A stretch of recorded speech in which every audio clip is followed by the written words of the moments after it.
Isang magandang araw, hapon, at gabi sa inyong lahat mga kababayan, saan man panig ng mundo kayo naroroon. Attorney Harry Roque versus Yusek Claire Castro, nagkabanggaan na. Heto na nga, mga kababayan. Attorney Roque napahiya ng malala kay Yusek Claire.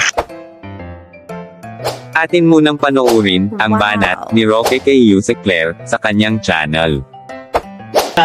Maging messenger ng administrasyon kasi para kang salesman eh. Kailangan ibenta mo yung presidente mo. Pero, alam ng lahat ng salesman na kahit gaano kang kagaling na salesman, kung hindi magandang produkto, mahihirapan kang ibenta. So all I can say is good luck sa mga bagong PCO officials na si Jay Ruiz at si Claire Castro.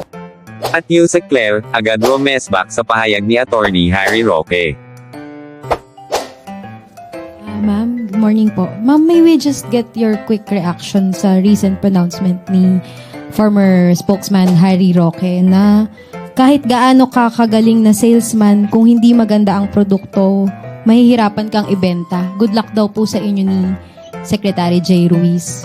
Naniniwala po talaga kami na mahirap ibenta ang bulok o masamang produkto. Mahirap po talagang ibenta kapag ang ibinebenta mo, kailangan mo pang linisin ang mga sinasabi. Mahirap ibenta ang mga tao na ang lagi nababanggit ay joke lamang yan. Hindi po kami salesman dito. Kami po ay messenger. Ang salesman po kasi kailangan na maganda ang bokadura mo. Kailangan na ibenta kahit na minsan ay hindi totoo yung mga sinasabi mo para lang mabenta ang isang tao o isang produkto. Okay, sa amin po, messenger kami, hindi po kami nagbebenta ng Pangulo o ng gobyerno.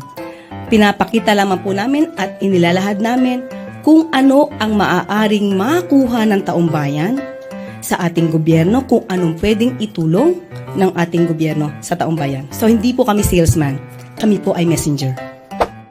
Maging sina Coach Jarrett at Chris Ulo, pumalag na rin.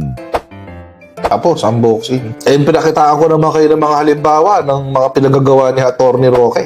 Salesman kasi siya. Kailangan, yung mensahe na sinasabi niya, maging katanggap-tanggap sa atin. Bakit? Kasi yung principal niya, walang hiya eh. Yung principal niya, walang kwenta eh. Kailangan mo, linisin, kailangan mong pabanguhin, kailangan mong pagmukaing, di ba? Si Rodrigo Duterte, mga kotsero, to be honest, para siyang isang plastic ng basura na binalutan mo ng ginto. Paminsan-minsan, yung ginto, nawawala sa pwesto. Trabaho ni Harry Roque, natapalan yun. Pag umaalingasaw yung mga kabalbalan ni Rodrigo Duterte, nandyan si Harry Roque para isanitize. Kailangan niya maging salesman para kay Duterte kasi ganun kasama, ganun kawalang kwenta, ganun ka... Diyos ko. Grabe ka! Anong ginawa mo?